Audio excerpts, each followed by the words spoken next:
Hi, welcome. Ooh, wow, that's loud. My name's Alexa San. I'm Associate Vice President for Research here at Utah State University. I'm really pleased to welcome you all to the first ever Horizons competition. So, welcome.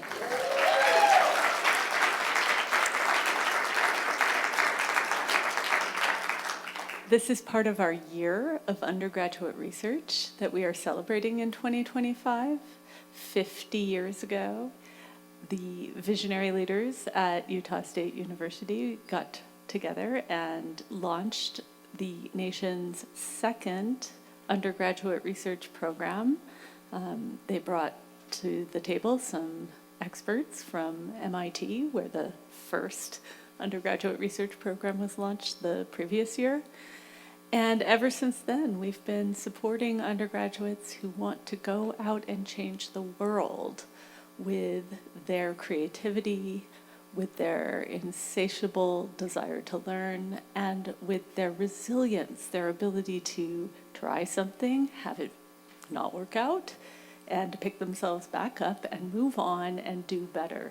So I think today we're going to see some of that energy out here on the stage, and I'm super excited to experience this for the first time myself.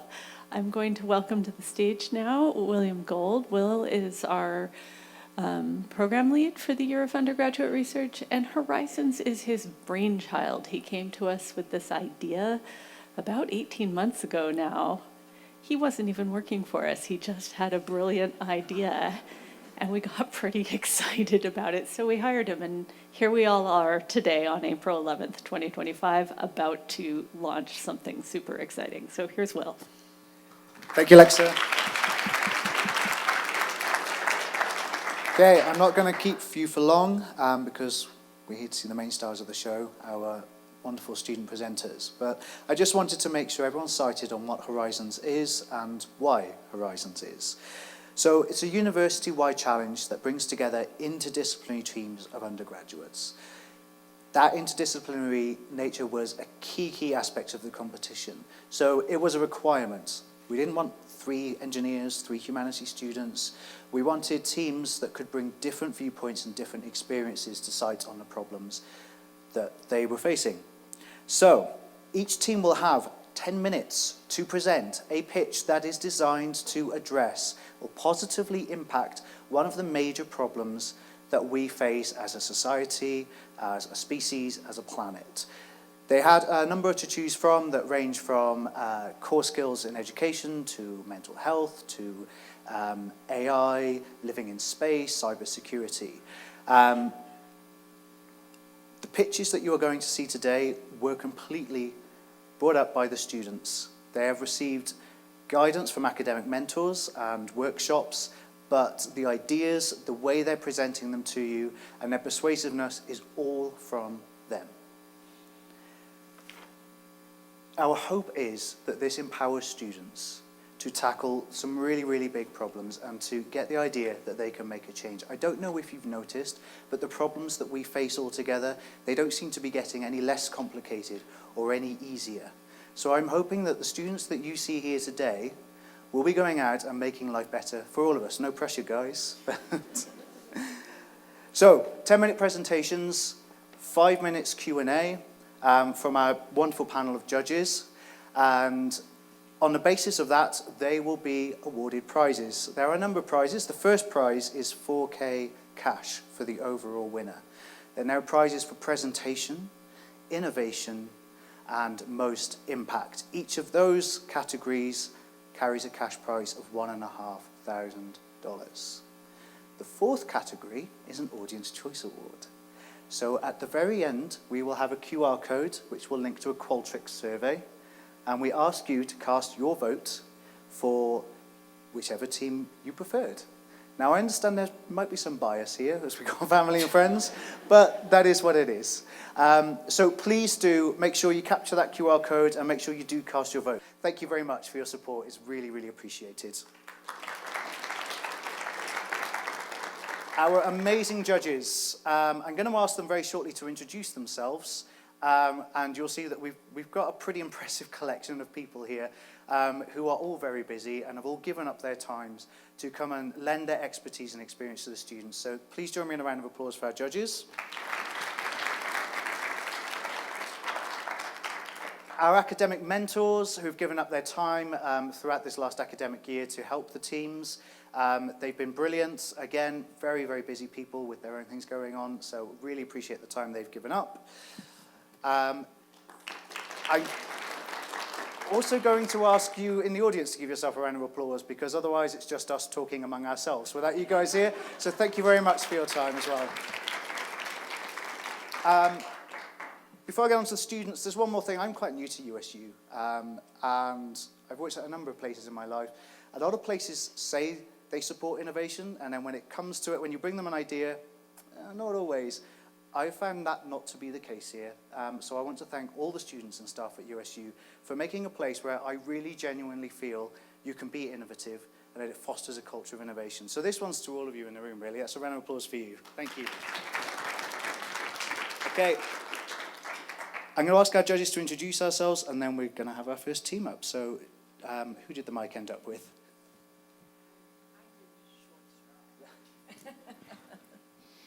Hi, folks. My name is Carrie Davidson. I'm a vice president and chief of staff here at Utah State. And having been involved in biomedical research for many years, I am ready for this pitch competition.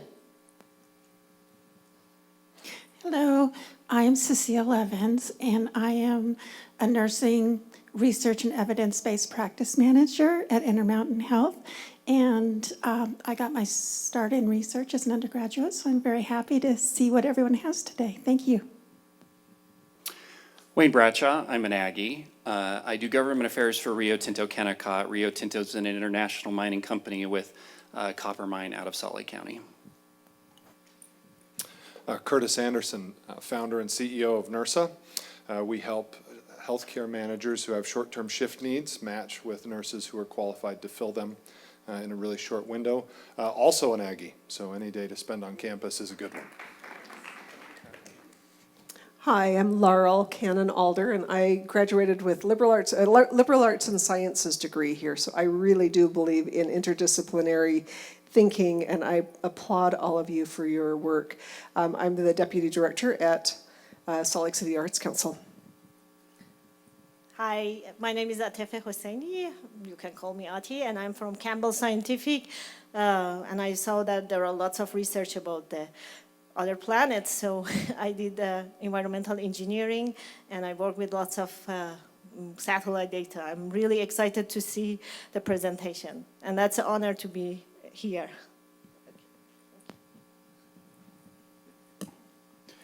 Hello, Ken Alder. I'm a retired CEO of TTM Technologies. We manufactured printed circuit boards.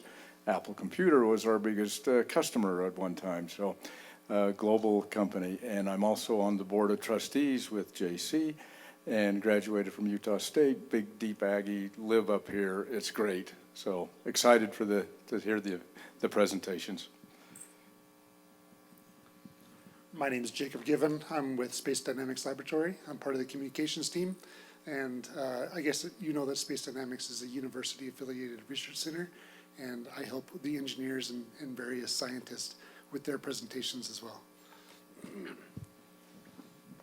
Hi, I'm Marshall Crawford. I'm a senior advisor to the U.S. Department of Treasury and International Affairs, and specialize in international finance for developing countries around the world. And I'm also an Aggie and serve on the USU Foundation Board. My name is JC Skinner. I get to serve on the Utah State Board of Trustees. I was a political science graduate from Utah State many years ago. And currently I'm an attorney with Ballard Spahr, which is a national law firm with offices here in Utah, and my focus is on public policy and government stuff. So. Hi, everyone. My name is Jennifer Perkins. I'm with Space Dynamics Laboratory, and I'm excited to be here to learn about the awesome student research that you all have been doing. Thanks. Hello, everyone. I'm Nate Litchfield. I'm also with Space Dynamics Laboratory. I am a technical writer that deals more with the details, like I help with presentations and all that, but more of the mechanical engineering background. I have dual degrees in mechanical engineering and English, so I'm excited to be here. Awesome. Thank you very much, guys. Right, without further ado, let's get to the stars of the shows. Let's have you up, first team.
That's better.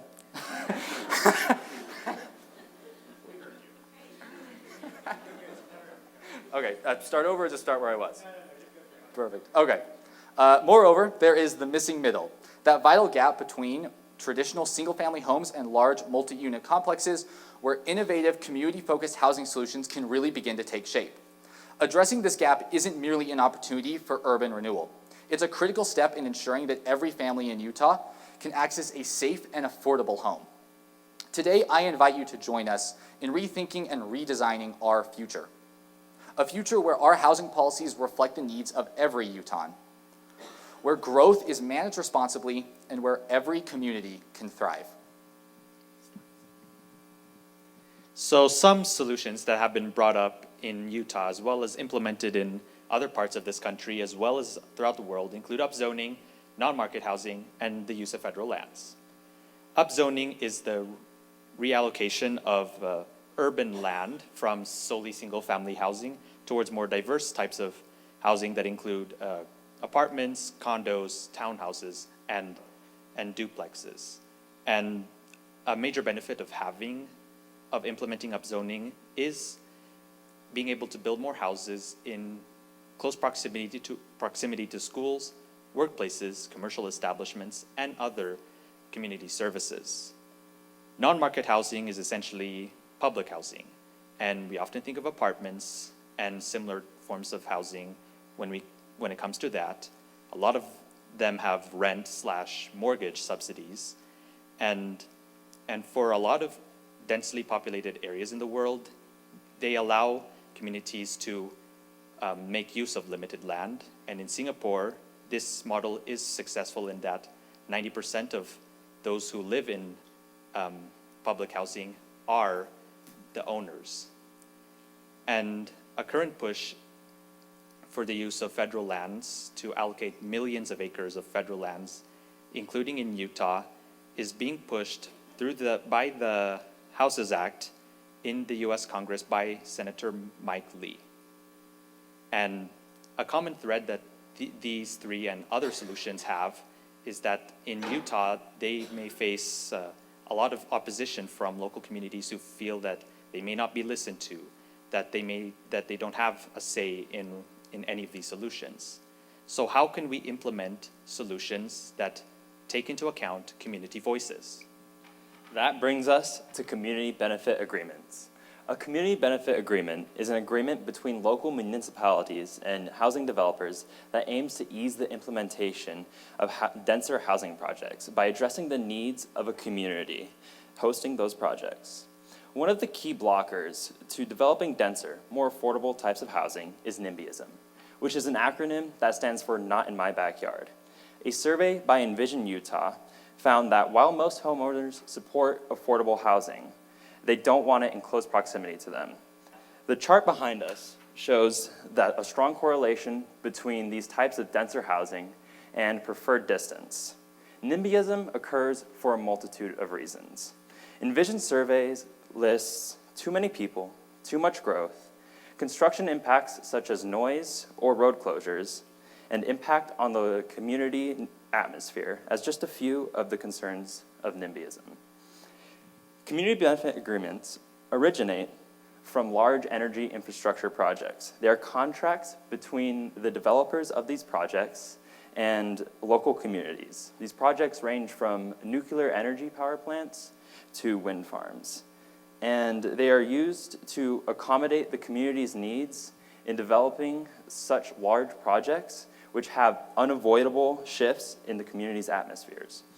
Our plan, our proposal, is to use this framework for more diverse and denser types of housing to alleviate the community concern with them. Housing CBAs would require developers to build a community's infrastructure alongside the housing projects. This could range from simple road repairs to alleviate concerns around infrastructure strain, or installing public parks, addressing concerns about community atmosphere. CBAs would also include rezoning stipulations, which would allow for denser housing in areas currently zoned for exclusively single-family units. CBAs would be negotiated between local governments and developers, ensuring that they are tailored to each community's individual needs, and that the community has a strong voice in deciding the impact of CBAs. CBAs would increase the supply of middle housing by incentivizing developers to focus on that gap. This would target the more affordable end of the housing spectrum, introducing missing starter homes to the market and closing the gap that brings high demand pressures into Utah's urban centers. The single greatest obstacle we face is not money, manpower, or materials. It is political will. The truth is, community benefit agreements challenge traditional systems. They rewrite how we think about construction costs, community inclusion, and land use policy itself. That makes some people uncomfortable, and it makes early resistance inevitable. The real hurdle is individual creation of CBAs. Each one requires leadership, vision, negotiation, and increasingly, it requires aligning incentives around upzoning. Upzoning without clear community benefits only fuels distrust, but when CBAs tie additional density to real negotiated gains, affordable housing, green spaces, local hiring, local infrastructure, upzoning stops feeling like a giveaway and starts feeling like a mutual investment. In this way, CBAs solve one of the thorniest issues in modern development: how to expand cities and protect the communities that make them vibrant. But here's the key: early wins change everything. One successful project, one visible, functional, community-celebrated project can flip the political narrative overnight. When officials, stakeholders, and voters see that CBAs deliver tangible results without bloated costs, political will follow. The fastest path to feasibility is forging powerful partnerships between local governments and private contractors. Together, they can move faster, build smarter, and distribute benefits more equitably than either could do on their own. This isn't about working within the system. It's about proving a better system can work. Success won't happen because it's easy. It'll happen because we show it is possible. Community benefit agreements are powerful because they are living structures, not bureaucratic fossils. Unlike rigid development models, CBAs are built to adapt. They evolve alongside the real-world challenges like rising construction costs, shifting community needs, and local values. They can be renegotiated. They can flex to new conditions. They're designed to survive reality, not crumble underneath it. More importantly, CBAs honor the fact that every community is unique and different. They don't impose generic solutions. They create frameworks that reflect the unique identity of each place that they touch. They make sure projects don't just build, they belong. The iterative strength of CBAs means every project gets smarter. Mistakes don't repeat, they teach. Winds don't fade, they fuel the next round. Instead of chasing perfection out of the gate, we can build momentum, project by project, agreement by agreement. If we commit to learning fast, delivering early victories, scaling up relentlessly, and aligning the right incentives around density, affordability, and sustainability, this model doesn't just become feasible, it becomes unstoppable. Housing is not an issue, it is the issue. Thank you for your time.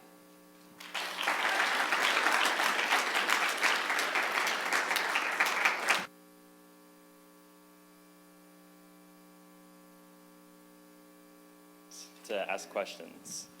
Here, would you like to, next slide?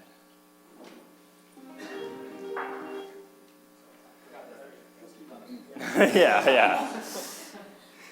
Thank you for your presentation. My question is about impact fees. So right now, if I come in to develop, I have to pay a fee to alleviate pressure on public safety, on parks as a developer. Do you see impact fees going away for the developer? Or will impact fees and the CBA and the obligations under that continue? Because developers will claim that before they even build a house, they spend $200,000 just to improve a lot, which is the impact fees, the buying, the grading, all of that. So before you even build a house out of the ground, you spend $200,000, and part of that is impact fees. So just curious how you think that plays. Yeah, so with CBAs, impact fees would probably be rolled into the contracts themselves. So there would still be those costs associated, but they could be directed more towards the individual needs of the community rather than just like broader spending. Thanks. So you addressed the issue of parks and that kind of thing, but I wonder if you can also talk about transportation and other amenities, and what would your wish list be if money were no object?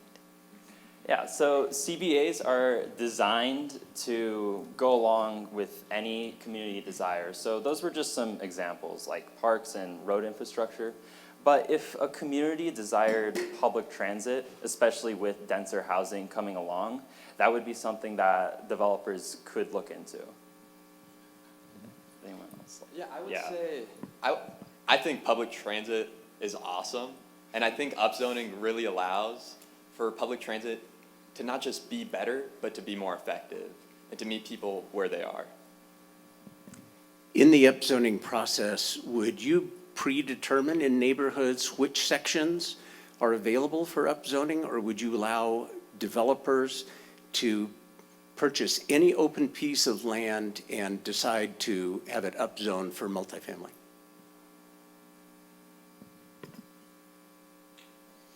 Yeah, I would say it's kind of up to the local government and the individual contractor themselves.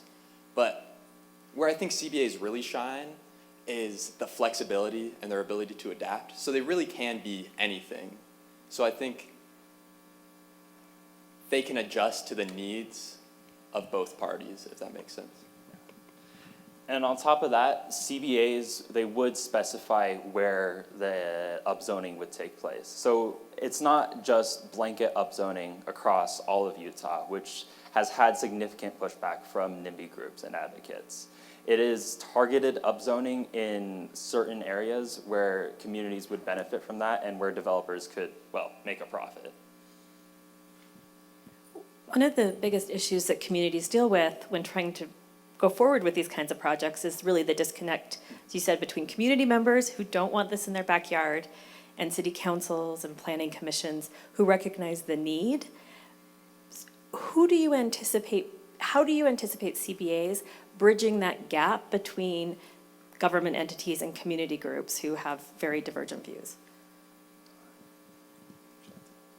So call you if you want. I think it's a great question. Yeah. I'll take it. You want it? He's just the man. I just don't want to answer all of them. Yeah, so I think the process of creating a CBA is where most of the teamwork is going to come from. And I think CBAs allow us to bridge that gap between the community because of the process of creating the legal document. And I think allowing for the voices to be heard within the community that maybe don't necessarily want upzoning near them, sorry about that, maybe don't want upzoning around them, gives them a voice to talk and also allows them to balance their needs with the needs of the community. Yeah, just to really add on to that real quick, it seems more like it's an issue with flow of information, right? The highly knowledgeable zoning commissions and everything there, they know that this is a good thing and it's what should be happening, but the overall majority of people are really going based off emotional decision making and saying that we don't think that we want this. So I think the primary issue there is going to be how can we just get information out there so that people understand and can come to understand that this is going to be what's best for the community. And so that may be things like open town halls and meetings where people can go and ask questions and really voice their opinions and get knowledgeable explanations about how this could actually benefit us. And I really like that question because it is kind of the key idea behind CBAs is addressing those concerns. So with their origin in energy projects, CBAs also don't only talk to local government, but they also get input from local groups, community groups. So that could be NIMBY advocates or just groups that want a say in how the community will develop in the future.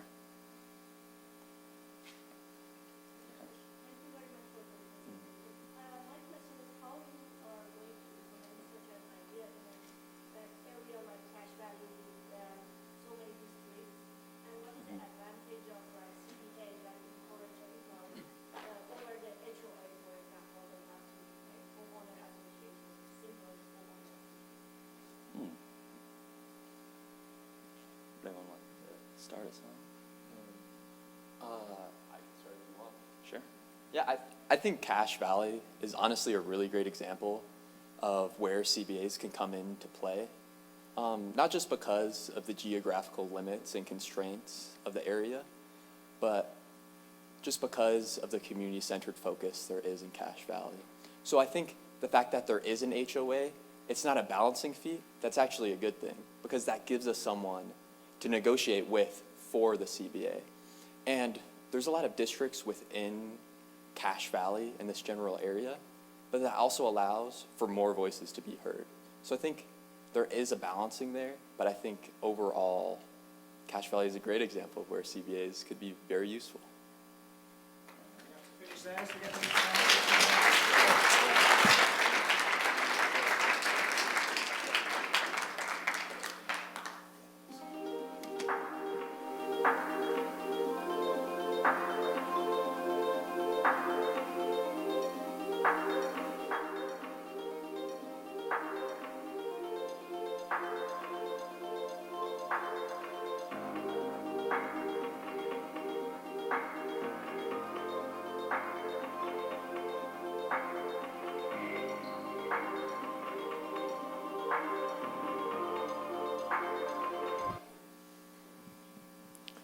All right, good afternoon. My name is Jarek Burnett, and I'm here with my teammates Emma Shumway and Cambria Can. And today we're pleased to present our vision for addressing the future impacts of artificial intelligence. Our team has taken on a particular angle of the AI issue over the last 7 months, and we've become especially concerned about the long-term mental health implications that AI has for minors. Our research has led us to create Smart UT, a targeted educational program designed to protect Utah's youth from AI use as it grows. Let us explain why. First of all, could I get a raise of hand for who in here has used an AI chatbot? Look around. Can I ask how many have used an AI chatbot in the last 24 hours? Yep, that's what I thought. In just a few short years, AI has exploded into a multi-billion-dollar industry. It's now being adopted across all disciplines by users of all ages, and it's not going away anytime soon. This is undeniably exciting. Like other tech revolutions we've witnessed, that the potential for innovation, creativity, and progress is clearly enormous. Still, we have to be careful not to let AI move faster than we can helpfully adapt to it. The last tech revolution that we witnessed on this scale of rapid integration into the public domain was in the late 2000s with the rise of social media. Sadly, in this case, we found that we were caught unprepared. Don't we all know someone whose mental health has been affected by social media? Don't we wish that we had been just a little more careful before we gave social media to our children? Today, up to 95% of youth ages 13 to 17 report using social media, with more than a third saying that they use these platforms almost constantly. And we all know the statistics. Mental illness has surged in the wake of social media. From 2007 to 2018, the suicide rate for 10 to 14-year-olds tripled, and we felt this particularly strong here in Utah. Utah's recent efforts to intervene are some of the first in the nation, but they still come a decade too late to help that generation. See, these kids aren't just numbers. They represent real children and teenagers whose developmental trajectories were altered because we as a society failed to anticipate and address the psychological impact of social media. We, Jarrett, Cambria, and I, are those kids who existed in the late 2000s. We saw and felt firsthand how social media caused seismic issues for ourselves and for our peers.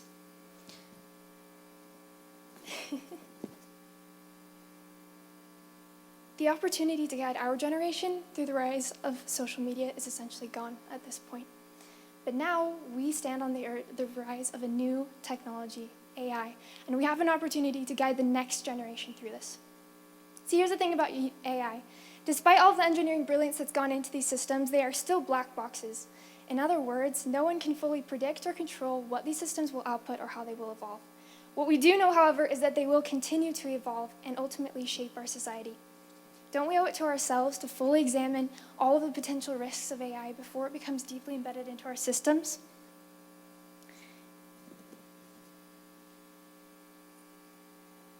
This, paired with the sheer speed of AI development, means our opportunity is now. We can't risk letting another generation go through this without help. I'll let Cambria explain our particular concerns that we've developed over our research about AI. Thank you, Emma. This is where we are now. This is why we want to implement Smart UT.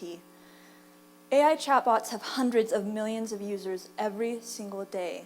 A recent survey found that teenagers use AI chatbots as regularly for conversation and advice and emotional support. These AI technologies are designed to imitate human connection and will only become more realistic. However, AI pseudo-companions lack two-way dignity of personhood. We need to be aware of, and as these lines blur between human and digital connection, we need to be aware and of the risks that poses for tomorrow's youth. This is also a concern for children. The age at which children are introduced into AI is dramatically dropping. 40% of children have a tablet by age 2, and 1 in 4 children have a personal cell phone by age 8. And so this is continually an issue for all ages.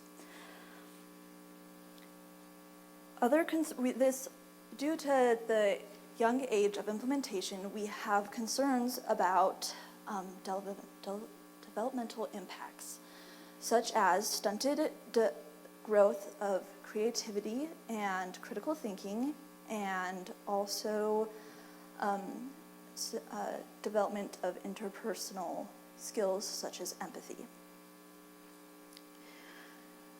With timely action, this technology can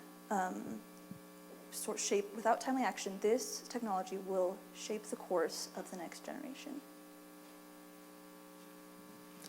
So though there are many people working across the state to address different AI-related issues, current efforts don't address these specific concerns.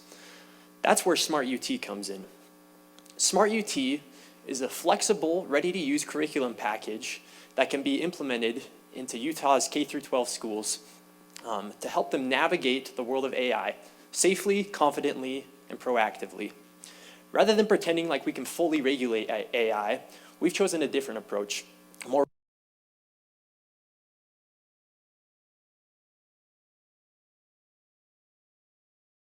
we focus on helping students build a strong foundation.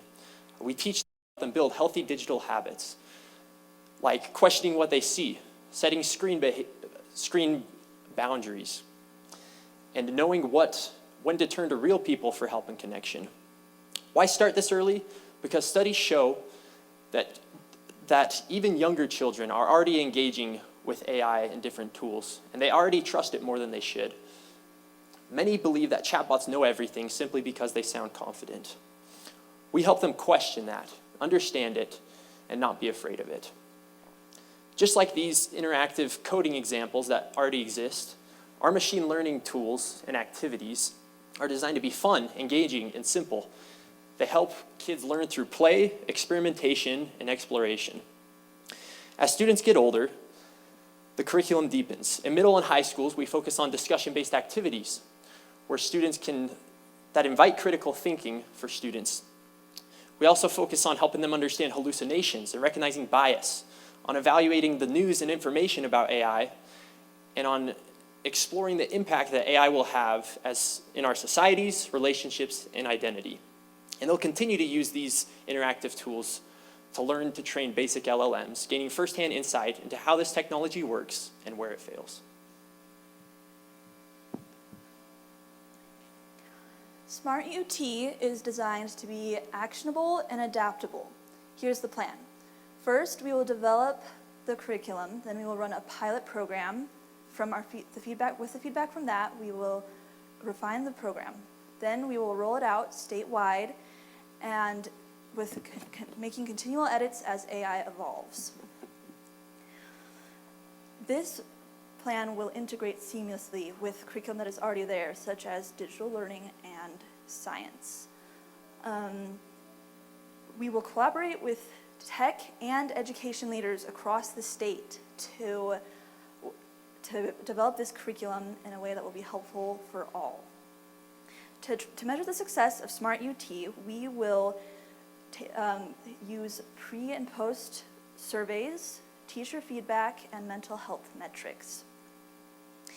Smart UT stands out because it is a comprehensive, student-centered program that starts young.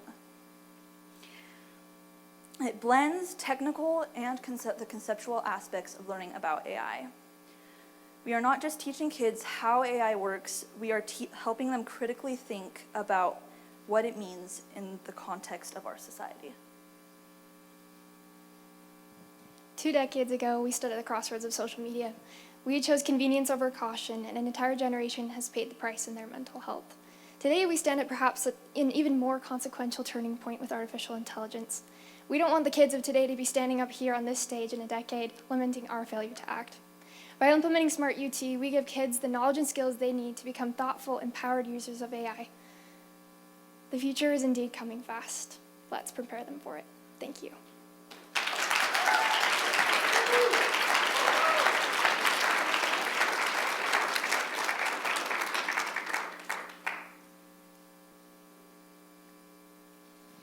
Thank you so much for your tremendous preparations and presentation. So, a question for you.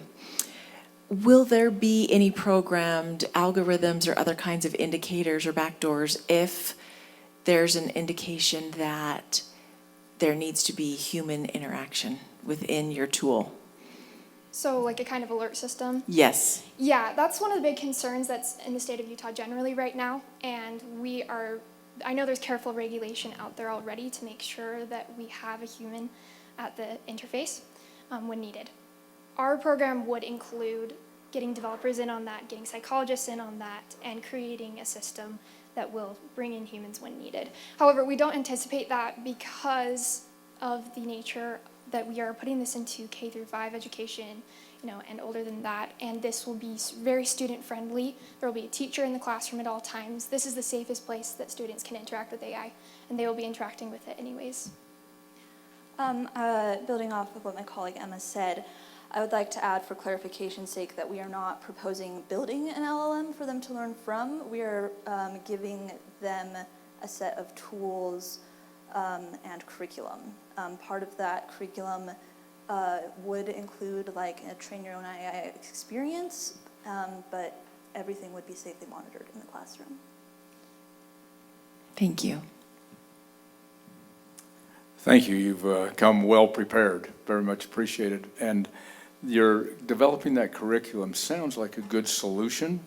What happens if the schools or the districts say, we are not in favor of having our students taught that curriculum that you developed?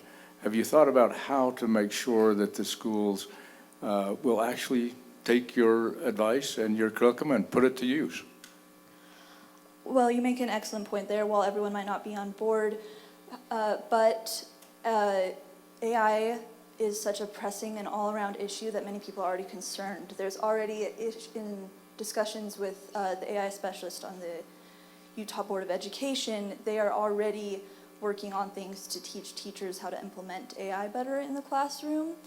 And so this is already something that Utah districts are concerned about and aware of and eager to work on. Yeah, just to add to that, because we think that AI is a hot topic these days, so a lot of people will be interested, but it also is releasing on a district-by-district basis. So it's a package we can sell to districts. And so districts know their students best and whatnot. So like we'll start off by piloting with districts who are most interested. And then like if there are some districts who aren't interested, then we're not going to force it on them. It's a resource that they can have if they choose. And we would hope that as this is rolled out, districts will become aware of the program and that they will see the positive impacts that it's having. There are a number of districts already attempting to roll out similar programs, but very slow and not comprehensive all at once. And so I think we actually provide just an easy way to do that, as opposed to them being forced to do it eventually. It's a personal question, and it probably won't have time for all three of you to answer it, but I'm curious from your own experience, what you've seen as your own personal experiences with a professor, for example, using AI in a positive way rather than, because you're really on the front edge of AI being a tool and now maybe a more managed tool. Yeah, we can definitely speak to that. First of all, we applaud all the professors that take a reality check in this area, that are aware that students are going to be using AI pretty much regardless of what they do if it's not in the testing center. And so I know for myself in one of my programs, the professors have encouraged us to learn AI, to understand it, use it where it's possible, and then be responsible for our products still. So I applaud that.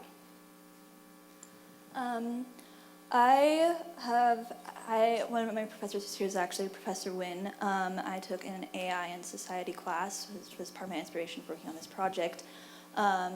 Integrated AI very well into that class and would take us through AI prompt lessons on how to write them, and that was very helpful for me.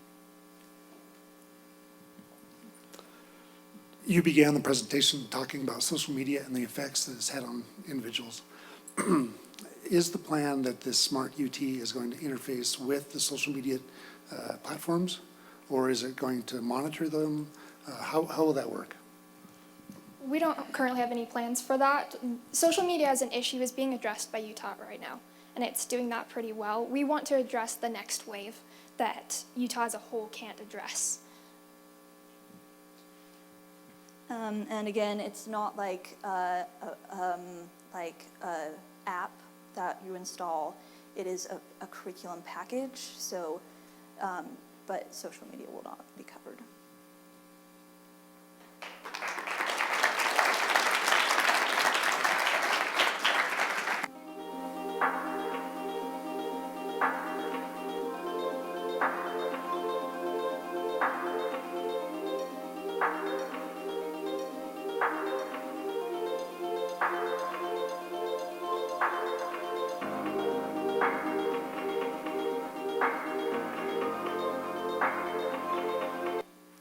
Perfect. Thank you all for coming. This is our presentation on cognitive decline in ice conditions. This is Garrett, Kayla, Nathan, and I'm Hunter. And just to start us off, we'd like to define these things a little bit better. We have ice conditions, defined as isolated, confined, and extreme conditions.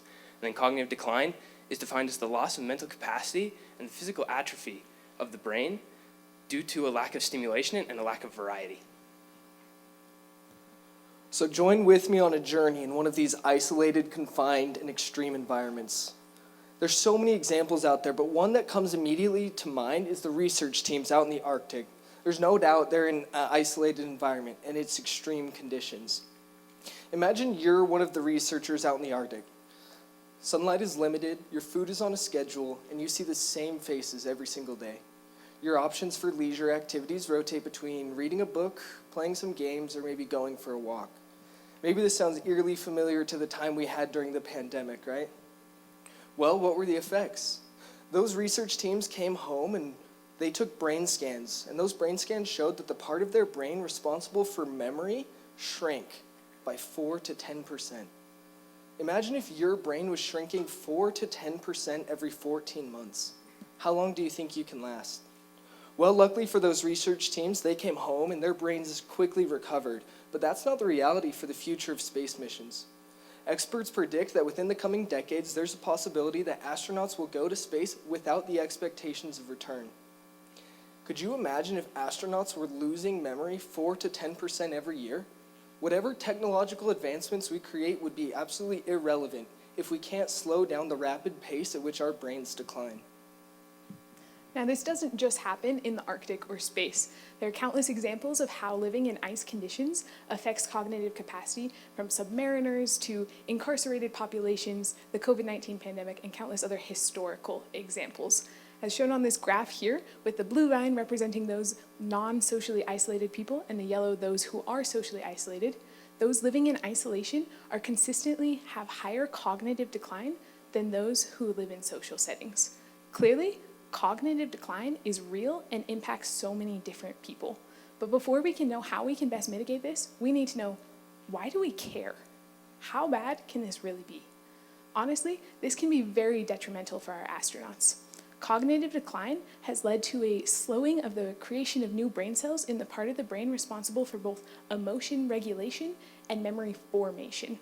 It also leads to changes in the production of brain growth hormones, difficulties with memory, focus, and decision-making, increases in irritability and aggression, and higher risk of depression and anxiety. This is a problem for our astronauts.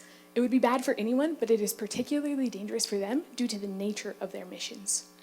Our astronauts rely heavily on high cognitive capacity because their lives depend on this. They have very limited resources to combat cognitive decline while in space. But the most important reason for us to care about this is because our astronauts are humans. And as such, they deserve our every effort to limit the effects of cognitive decline.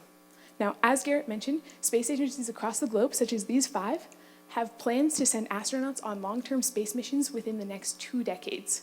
These astronauts will experience cognitive decline. This is inevitable. So the question we must ask ourselves is not if this will happen, but how can we best address the effects of it when it does happen? Our solution is a software that combines artificial intelligence with virtual reality. Artificial intelligence is highly adaptable and innovative, whereas virtual reality will provide us with hyper-realistic simulations. We are complex social organisms, and as such, we need a variety of novel stimuli throughout our lives so that we can stay healthy and happy, as well as the importance of continual learning. Our brains act very similarly to muscles in the sense that they need consistent exercise to remain active and strong. What happens when we don't exercise our muscles? They become weak and begin to atrophy. That cannot happen with our brains. That would be very detrimental to the mission. Now, we would propose that this software would be used in a variety of methods, one of which would be through training programs. We could use it to give our astronauts opportunities to train in their work activities, as well as prepare for future events that may transpire. It could also be used in a variety of methods for recreational activities, providing our astronauts with exercise and relaxation that they desperately need to remain cognitively healthy.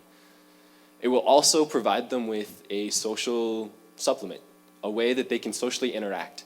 They can practice team building exercises as well as cooperative play so that they can have that portion of their mental exercise as well.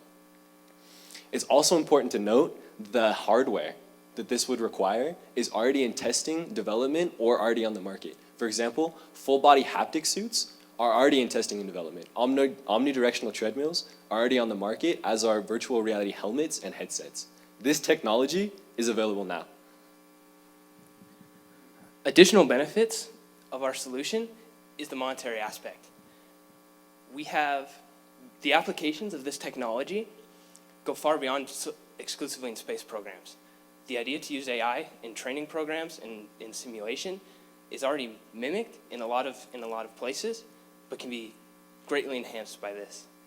Along with that, like Nate said, the hardware that's necessary is already on the market or available. And is lightweight and compact enough that it can be sent into space without causing serious problems. Along with this, we know that this project can be self-funding, and we know that the hardware, the suits, the haptic suits that are under development can be used to take advanced biometrics of our astronauts, making sure that they can maintain physical health and making it possible for us in ground to monitor them and make sure they're taking care of their physical health and not exclusively their mental health. Additionally, decreasing cognitive decline for these astronauts will increase the length of these missions that we can send out. This will give us more opportunities for advanced learning and technological advancements. This declining our cognitive decline for our astronauts will also help them be able to retain their knowledge, enhance their collaboration, and prevent stagnation. Additionally, as Hunter mentioned, there are so many applications outside of the space industry for various military, medical, and emergency service applications. Perfect, thanks. As we stand on the brink of a new era, it has become apparent that the limitations of our space travel will not solely be dependent upon the physical endurance of the human body, but rather the mental endurance of the human brain. Cognitive decline in isolated, confined, and extreme environments is a serious threat to mission success, as well as to the well-being of our astronauts. It is for that purpose that our software will offer a transformative solution that will provide our astronauts with a vital connection to Earth and home, to AI-facilitated learning, as well as a variety of recreational activities that will keep their brains healthy, happy, and active throughout the duration of their cosmic journey. Imagine all the benefits of this technology. Astronauts maintaining cognitive ability, connecting with others, and continuing to learn and grow even in the most remote corners of space. As we develop this technology, we are not just investing in the future of space travel, but we are investing in the future of human development. Join us as we create this unique software to support astronauts through the most challenging aspects of space travel. Thank you.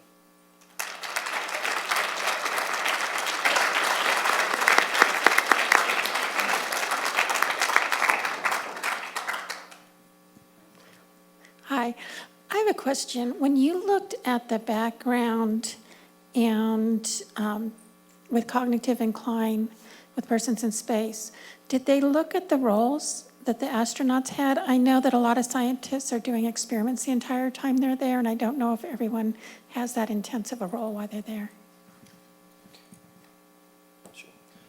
That's actually a great question. So for our crew, we're potentially creating a software for a mission that will not have an expected return date. And so we'll need a variety of crew members that all have individual backgrounds. The beauty of this software is that with the artificial intelligence that could create new programs and new simulations, they'll always stay healthy and active and with a variety of options of things to learn. So say, for example, I'm a scientist and I work specifically with botany, but I would like to learn more about ship repairs. I'll have that opportunity throughout my journey in my free time to learn about how to repair our ship or whatever systems are failing, so that everyone is being included and everyone's gaining more of a knowledge base of whatever they'd like to. So my question kind of goes back to the previous presentation, the dangers of AI and hallucinations and toxic relationships with falsities. Do you have anything in place with this program to prevent that, train that? Because you're not having any human interaction, you're purely interacting with software. So. Absolutely. So as we talked about in our research, it's going to be filled with very well put biometrics, which will keep track of those things. So this software is meant to be personalized to the astronaut.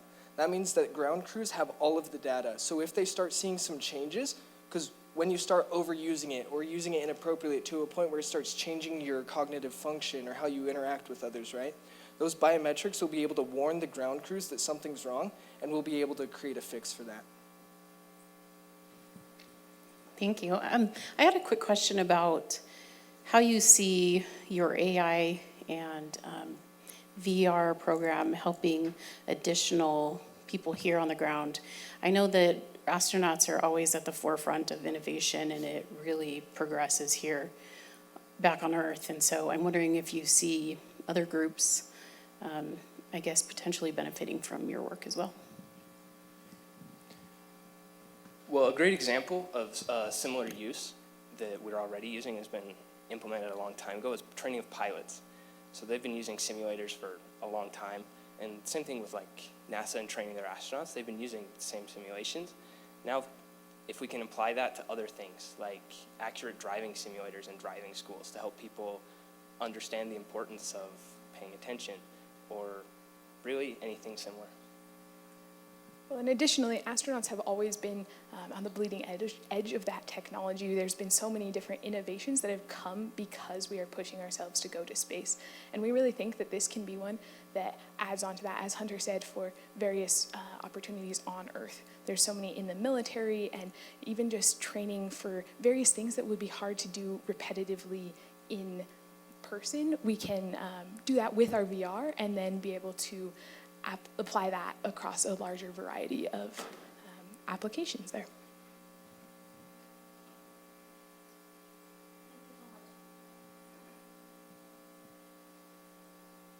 Thank you so much for presentation, great presentation.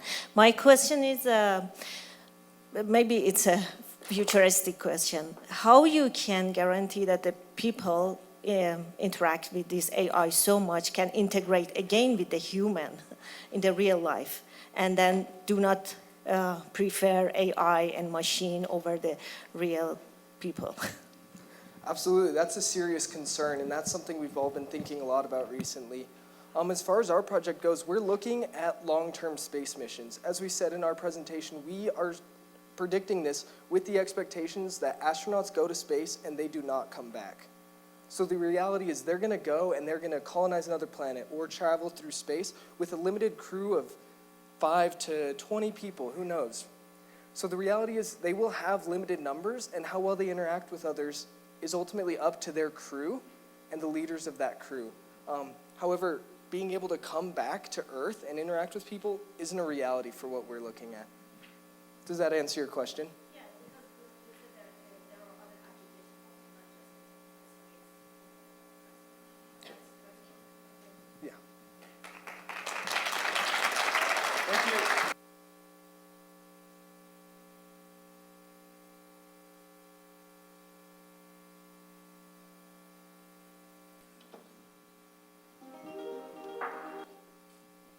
Hello, I am Brent Bowler. My name is Layla. My name is Tupo Sar. And I'm Sophia Bauman. And today we would like to talk to you about when AI gets dirty.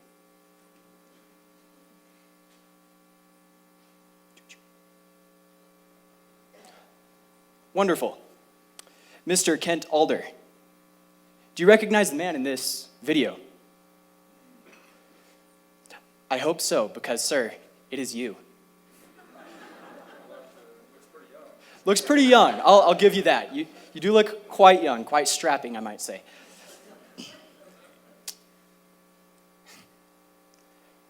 This was created utilizing generative AI. Generative AI takes an image and makes a somewhat realistic version of one of you, and that's kind of cool. Now, I, a nobody, found an image of Mr. Alder online and put it into a program, and a couple minutes later, here I go. Have a video of you entering a building presumably with a firearm, not ideal, and then leaving with a bag of money. That is not good for your public image. Yet, I'm not a threat actor. I have no nefarious intentions, but consider, what if I did? What if my intention was more than just to make a point? Then I would use deepfakes. For those of you unfamiliar, deepfakes is taking your voice, your body, and, well, your image, and manipulating it, putting it into a program and creating a hyper-realistic version of you that does exactly what I want. I'm sure you can see how this is problematic. But what if my intentions were more than just make a joke, disrupt business, get a little bit of money or power? What if my intentions were far, far more malicious? Deepfake exploitation can happen for many reasons. If the wrong person gets a picture of you, they can generate entirely new material with whichever they please.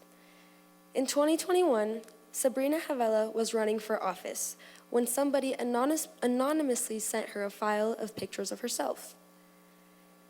It was a picture she had taken before, posed in a mirror, smiling with a brown crew neck. It was the same picture, she said, but I wasn't wearing any clothes. Unless you have a lot of money and access to resources to really stop people from creating and distributing these images, there's not much you can do. There are not many laws and practices in place now to protect individuals from the nature of these crimes. Currently, the responses to the criminal use of this new technology has occurred in our legislative, judicial, and educational sectors. However, we feel that these laws are reactive rather than preventative. So the Congress bill and the lawsuits, they don't prevent deepfakes. However, they do punish criminals, but this still leaves little recourse for the victims.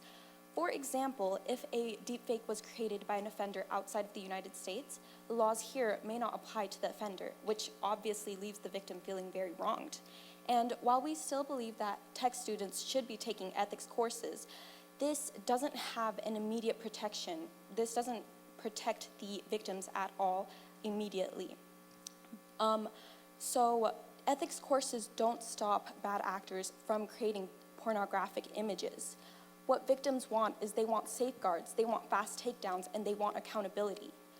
While we still believe all of these are still important to implement, we need to be more proactive in our solutions rather than reactive. If you consider yourself a Utahn or not, we can agree that Utah is a state where familial values are at the forefront of legislature goals. The protection of children and women are significant moral standards throughout the state. To continue protecting these vulnerable populations, we propose a statewide industrial cluster for Utah tech startups. An industrial cluster is a strong concentration of companies or related industries that support one another and hold each other accountable. Our industrial cluster will follow a general code of ethics set by each contributing platform.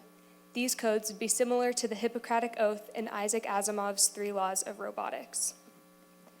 The Hippocratic Oath, as many of you might be aware of, is a foundational text in medical ethics that outlines the obligations and responsibilities of physicians with the ultimate goal of avoiding harm.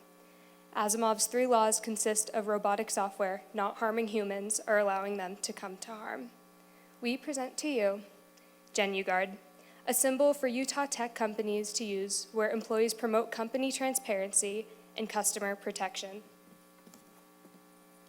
Industry leader NordVPN, a virtual private network service whose goals are to protect their users' data and mask IP addresses, provide monthly transparency reports to the public. Such actions have increased customer satisfaction and retention rates, proving to be beneficial both to the company and the customers. With GenuGuard, you can protect vulnerable communities from non-consensual AI-generated content. Take action now rather than being forced to later. Thank you.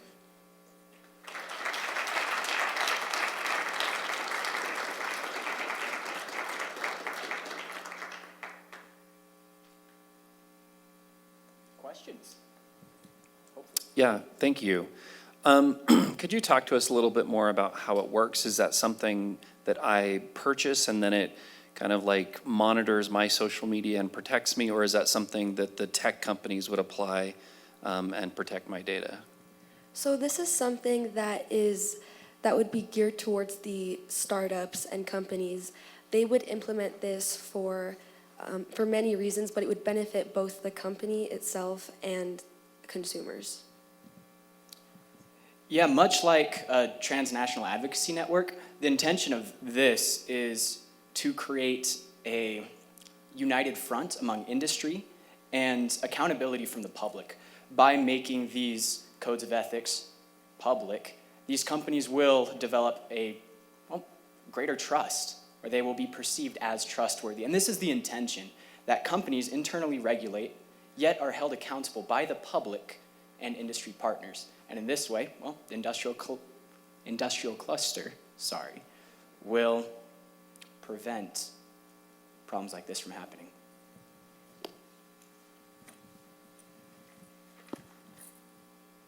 So this is a strictly voluntary application that would be similar to what Kent would call the good housekeeping seal of approval for AI? Yes. So one of the things that I don't think we mentioned, but it is on our slide, our victims are mainly women and young children.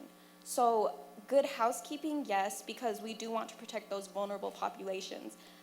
For example, in one of our sources, there was, an incident in California where there was just a bunch of nude images being circulated of middle school students. This is what we want to prevent, and especially in Utah, a state that focuses on such familial values, this is something that we want to advocate for.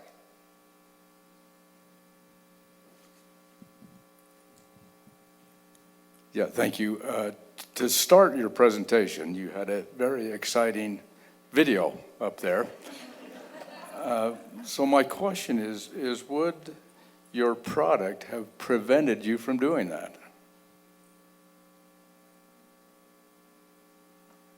Our product addresses many of the issues that goes behind someone being able to take your picture and create malicious content, right? There are evil people out there. There are people with intentions and things to gain that would have a use for your picture. But currently there are no guidelines. There are no. Our logo would be something that somebody would see on a product or a software or a service and feel more secure and feel more trusted in using that in that tool. And it would address the problems around that. I can't say GenuGuard would prevent someone completely from possibly creating a deepfake of you. Yes, the intention is that industry prevents this from being accessible. To make one of these deepfake images, because I was curious, all you have to do is check a little box that says, I'm not going to do anything bad with it. That doesn't really work with threat actors, as I'm sure you are all well aware. So the intention is that industry takes the lead on, well, establishing a base to work from. If the industries unite and have, a forward front to prevent this issue from occurring, to prevent people from being allowed to create this form of malicious content. I mean, we're talking about sexual exploitation. This isn't a funny little video. It would work towards preventing this type of exploitation. And just to quickly add on, I'm so sorry, just to quickly say, yes, it is voluntary, and it is something that we talked about. What is the incentive for companies to voluntarily sign up to be more transparent or more moral? There really, really is a strong benefit of doing this in monetary terms. And we've seen many, many cases throughout history, and especially now, where companies that are just making certain choices, there is backlash and there is a sense of accountability, and this would just be a stronger body to enforce that. Thank you.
he was a little younger, a lot younger. Sources say that he was around 14 to 18 years old.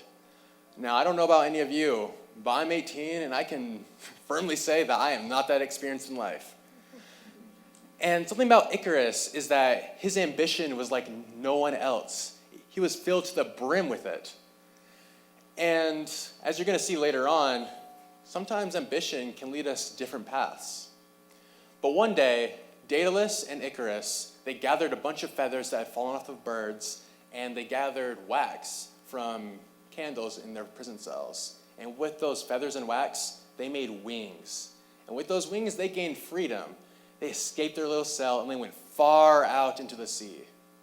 But unfortunately, nothing good comes without a cost. See, they had one little problem, and that was the sun.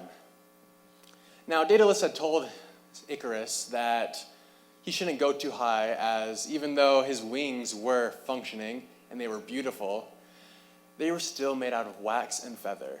And for a while, Icarus listened to his dad. But eventually his ambition got the best of him, and he kept going higher and higher and higher until the wax melted and he fell from grace. Now, this is a very tragic story, as Icarus died alone in the sea, and his father mourned him for a long, long time. But we're not here to talk about tragedy. We're here to talk about how we can prevent that. Ladies and gentlemen, my name is Kyler. My name is Leo. And my name is Haven. And we are LNDIS, also known as... Let's not die in space. Throughout history, mankind has always been fascinated with outer space, from Aristotle to space dynamic. We always want to know what's going out there. We even have like Area 51 and whatnot to see what's going on out there. So I believe we're gonna keep on going out in space to see what's going on out there, but I believe it's not gonna be easy. With space comes with many challenges, like distance from home, isolation, low gravity, and space radiation. It's gonna be a lot of obstacles that we're gonna overcome. But right now, I just wanna focus on space radiation. With space radiation, it could potentially cause a lot of problems. You could get sick, like nausea, vomiting, cancer. And when you get exposed to cosmic radiation, it could rupture your DNA, and you could get discoloration and even lead to cancer. And so it could lead to many other problems like mutation, not like the cool one like Fantastic Four. That would be really cool, but like the ones that you just don't like, you don't want to be sick of, like being in COVID in bed. So our problem is, our question is, how can we prevent this from happening?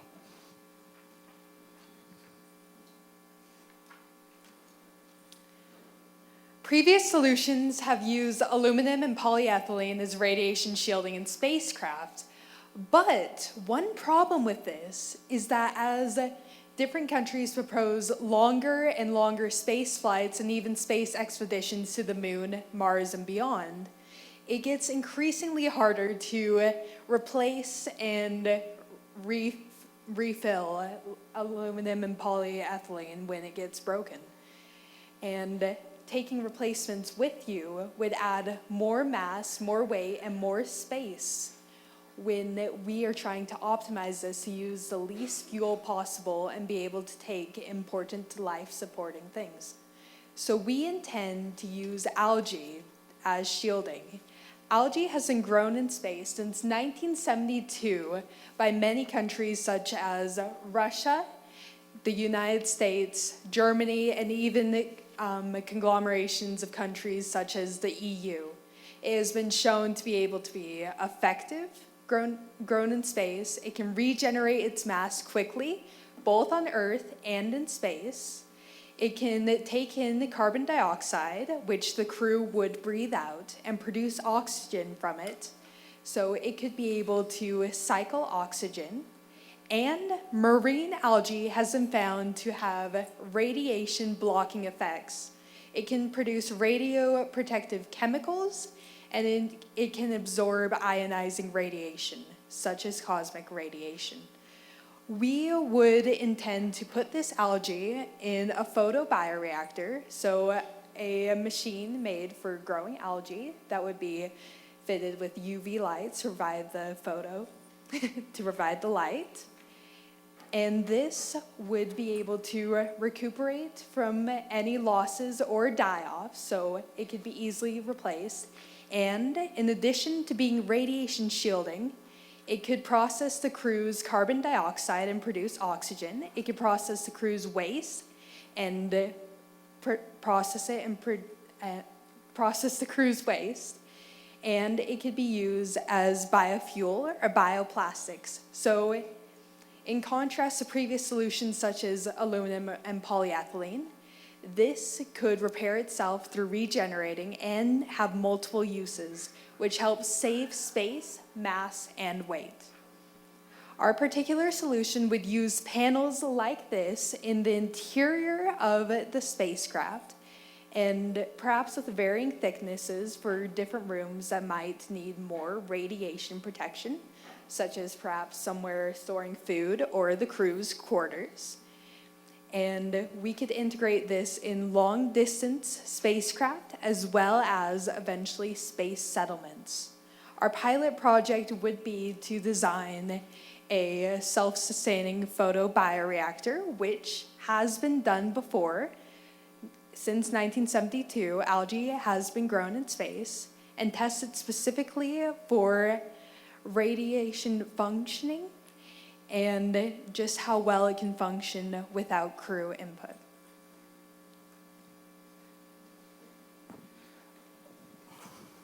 I'd like to introduce my favorite astronaut, Buzz Lightyear. So he wants to keep traveling out in space and seeing what is out there. But Buzz Lightyear is concerned about his well-being, being exposure to cosmic radiation.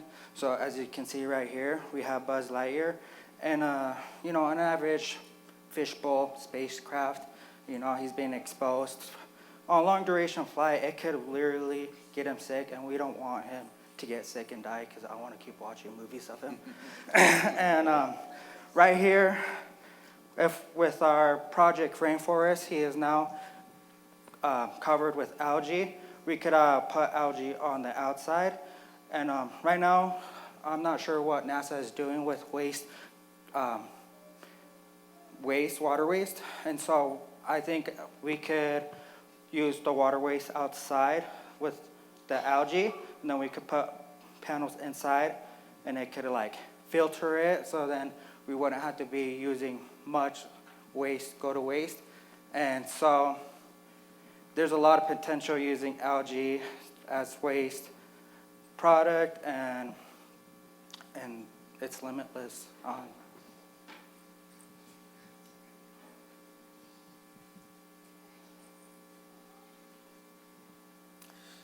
Now, earlier I mentioned the story of Icarus as a way to connect all of us. And when I mean all of us, I don't just mean the people here in this room.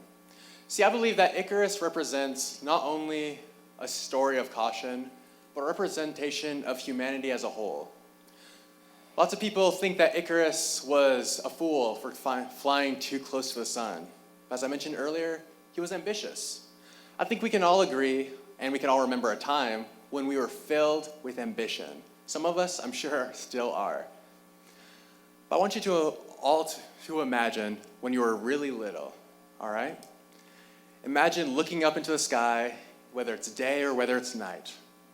Do you remember the stars or the sun? Because I do. I remember looking up and I remember wondering, what's up? What's going on up there? And when I was really little, I wanted to be an astronaut. I'm sure many of you had the same dream. And even though I'm not going for that path anymore, I still want to pursue that. I still want humans to go to space. So that is why, with our project Rainforest, that will help enable humans to go explore the stars. We're not just going to stop at our moon or Maybe we're going to go even further than the red planet Mars. As Leo said, the possibilities are endless. Icarus was unfortunate to have wings made out of wax and feathers. Our wings will be made out of steel and algae. And with those wings, we will soar ever higher. Now, we're not here just to propose the idea of rainforest. We're here to propose the idea of unity, of finding multiple homes in the stars. So what I'm here to ask all of you is to think of this idea, this crazy, insane idea. How about this? How about together, let's not die in space. Thank you.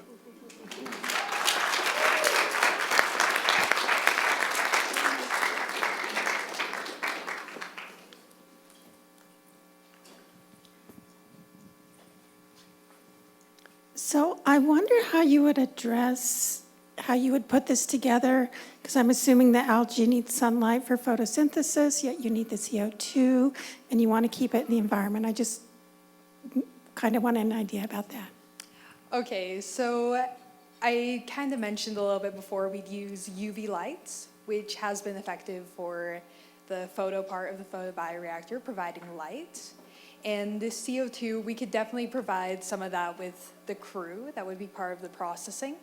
And waste processing could provide like nutrients for it to grow. I believe there would be other nutrients we'd have to send up with it, especially with like a small pilot project where there's no crew there. But I think it is doable. What's the origin for your research? How did you guys get into this? I'm in biological engineering, and I kind of stumbled upon this idea, and I thought it was really cool, and we researched it further. So it's more happenstance, but yeah. Thank you.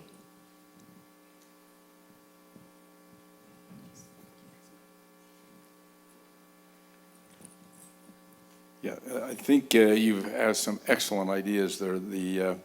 I guess the question I have, have you, with all the testing, and you mentioned a lot of solutions and it works here, have you collected that data or run some beta tests to prove that your solution works in space? I mean, how do you put all that together so that when you make a presentation to somebody to invest in that or put it to use, they're beta testing, or what have you done to prove that it works?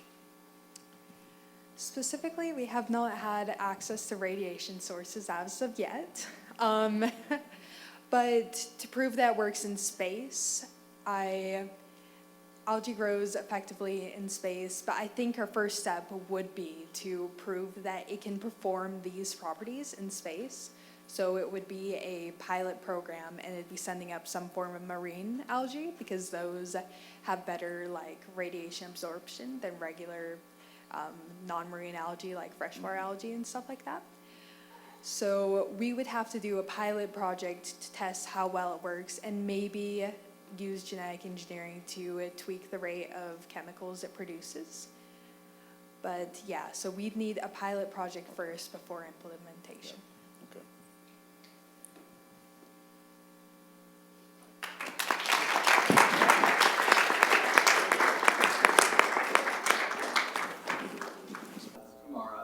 Today we're going to be discussing financial literacy. So to start, we know it's been a long day and there's been a lot of information thrown at you all. So I thought we could give you guys a favor and do a little bit of a brain break. A simple math problem. So I'll go ahead and give you guys the problem and then just give me a thumbs up once you've solved it. Okay, so just a few more seconds. Okay, so instead of thumbs up, I'm seeing a lot of faces like this. Right, and that's okay. Even though it was framed as a simple math problem, for most of us it was pretty complicated. In fact, it could bring up feelings such as being impossible, scary, unknown, and a lot of other emotions. And while a math problem like this can feel such, etc., we also believe, according to various studies, that financial literacy can bring up similar emotions. Over 70% of students feel stressed and unprepared about their own financial needs. As a first-generation student, a student of color, and a student who grew up in a rural area, we too have felt these anxieties when it comes to financial needs. However, we also feel that education is our master, which brings me to financial literacy. Now, in the discussion of financial literacy, we also need to define what we're talking about when with financial literacy is the ability to make informed decisions about managing money, which includes budgeting, saving, investing, and managing it. Let's go over roadmap of what we will be going over today. Today, we are going to discuss the problem between education and financial literacy. We will also be discussing our innovative solution through our SET platform. And finally, we will deal with the implementation of that SET platform and what it would look like within education. So, the problem that we are discussing today is that gap between education and financial literacy. I'm going to show you some words, and I want you to think and kind of see how you're feeling when you see these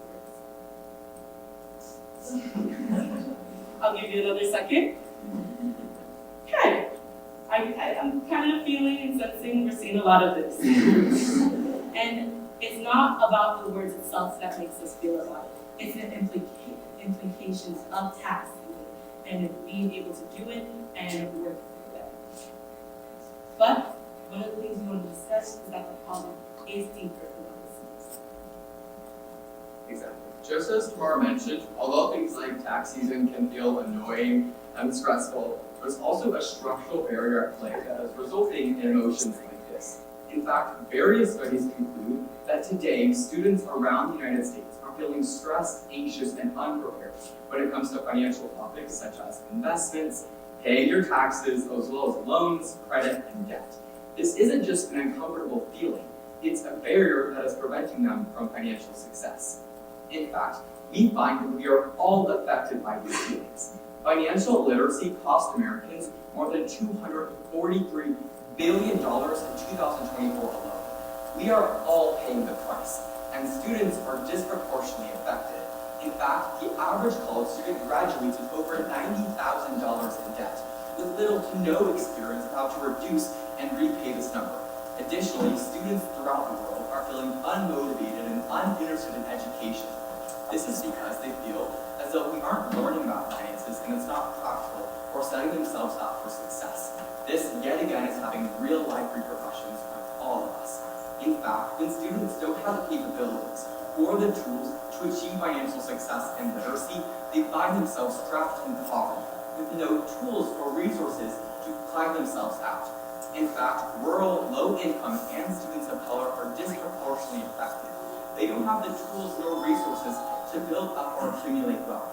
As a result, they find themselves trapped in conditions with no door out. There are current programs out there to help address this issue with financial literacy. However, we found that there's three main issues with all of these programs. The first is that there's limited applied learning. The second is little industry exposure.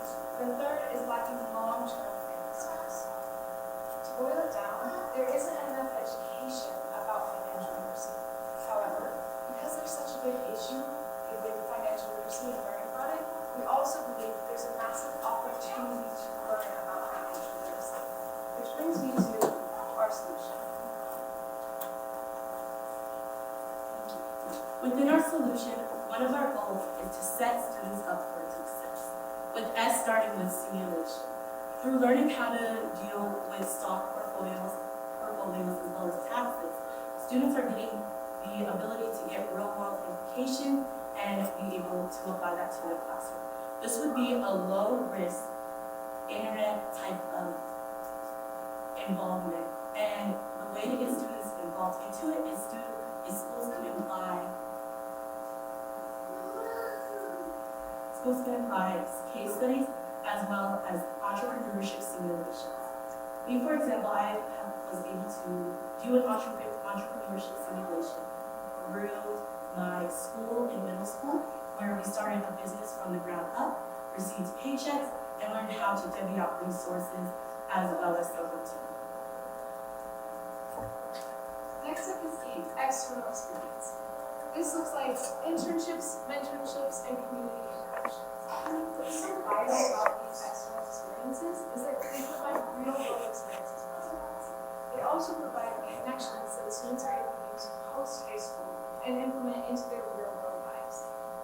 Next up is T, trajectory plan. This looks like a personalized 5-year financial plan. What's different about this plan than other typical financial plans is that we would ask the students to make sure this is immensely personal. We have them look at what their financial needs are and those are goals. Also have them talk to family members to see where they're at, as well as what notes they may be looking for, as well as financial responsibility. This will increase savings, higher education enrollment, and also higher anticipated financial literacy. Because it will be so personal to each student, they're able to be more involved in their own education. So how do we implement our set path? When it comes to making our dreams a reality, we recognize that the first place to start is right here in Utah. We want to spearhead our dreams by targeting different school districts and different schools throughout the state and implementing our new and innovative SET curriculum. This starts by reforming current financial literacy courses and making it a requirement for high school freshmen. We recognize that specifically freshmen are at a very influential time in their lives. Not only are they starting to get jobs, but they're also starting to plan for their futures. They're making decisions if they want to pursue higher education or not. By teaching them now, we can not only prepare them to be successful, but prepare them to be stable and better financial decision makers. Let's talk about costs. We recognize that there would be some startup costs to this process. However, our team is also very confident that in the long run, this program would pay for itself. Remember the figure. Every year, Americans are losing over $243 billion on financial literacy. By investing in students and education, we can not only reduce that number, pay for this curriculum, but also restore money back into the pockets of tax-paying Americans. We also believe that this would greatly impact students. First, by increasing engagement. When we have better and reformed programs, people will be more involved and engaged in the learning process. Students are excited and interested in what they're learning in the classroom. So they're asking questions and they're applying what they learned. Additionally, students have better financial skills. They can make more important as well as more stable decisions. It also increases enrollment in higher education. When you have a plan and you have the skills, higher education and places like university can become more feasible and more possible, making undergraduate research and even competitions just like Horizons possible. And lastly, we can mitigate inequalities. By reducing barriers to financial literacy, we can all have a shot and an opportunity of achieving our dreams both financially and personally. Yet again, everybody would be impacted through the economy. Remember, we are paying the price for financial literacy. When we can reduce this number, even if you're not a student, we can be better prepared and have more funding in our pockets. Additionally, there's a psychological toll. When we reduce things like stress, anxiety, as well as just structural issues such as poverty, our communities become safer, happier, and better to provide for the future. To summarize, we talked about the problem of financial literacy, our innovative SET solution.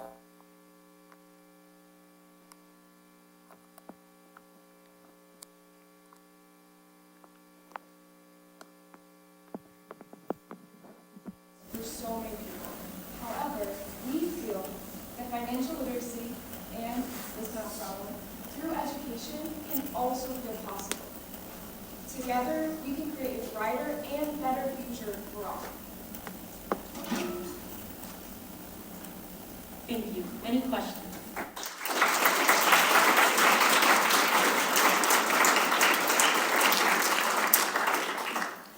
In your presentation, you mentioned that you would start with high school freshmen. Do you see the program being implemented primarily at the high school level, or does it continue into college? And secondly, who do you envision in this solution creating this curriculum?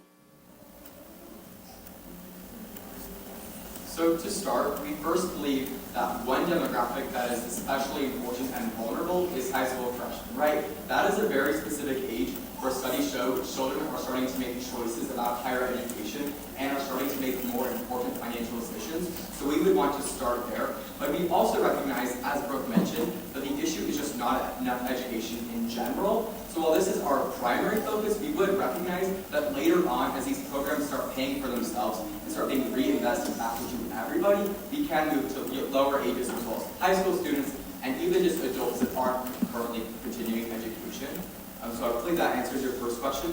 And then as far as your second question about how we want to implement this as far as faculty and etc., I think it's important that we can adapt with current context, and that's exactly why the SET program can set everybody up for success. Going back to like a trajectory plan or external experiences, that is based on what's in the community. And so school districts, no matter where you're at, can apply this curriculum and make it work not only for the school, but also the students and the community. Thank you for that, and thank you for your preparation. So my question is, you mentioned that there are some startup costs for this program and that it would be required in high school. So how do you anticipate that we would receive funding to pay to initiate the program? Because we feel this is so important, we're open to any kind of funding. Of course, ideally it would be from governments and school districts, but also different businesses. Because of course, these businesses would feel the positive impacts about students learning about financial literacy. So we envision that they would be interested in helping fund this as well.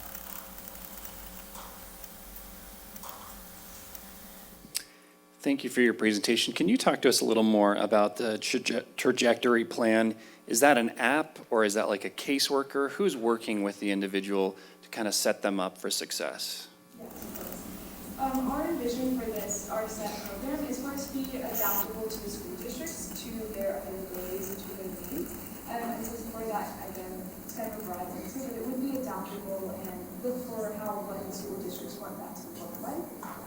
There's like it could come from a simulation basis, it could come from someone who knows their classroom and navigate that.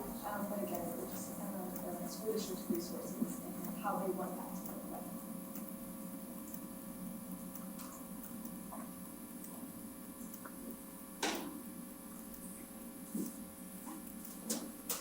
Thank you very much for your presentation. So now we are living in an AI generation.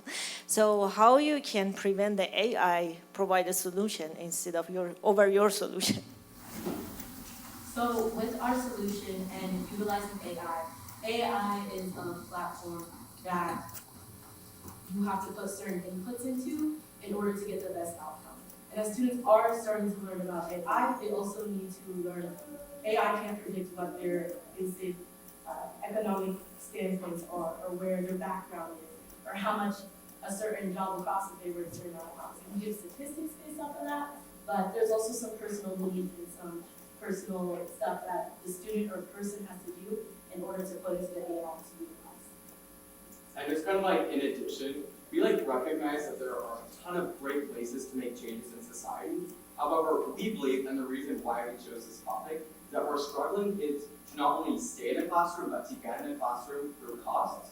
And so when we can start education just in general, that creates more funding and more opportunities to learn about things like artificial intelligence, like space, like science, etc. So in order to increase engagement and just keep kids interested and set up financially, which dominates every sector of US life, that way we can ensure later on other programs and other systems can be adequately addressed.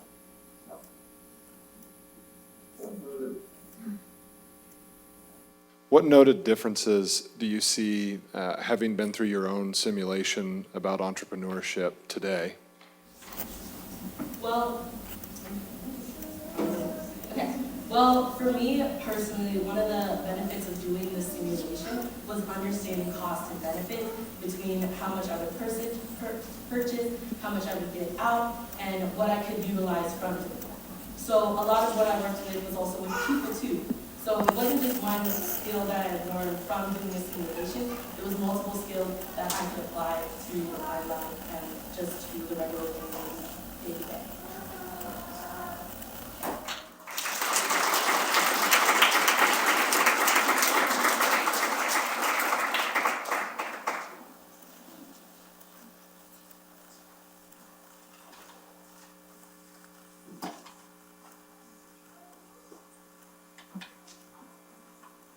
All right, one more round of applause, please, for all our amazing student presenters. Thank you very much, guys.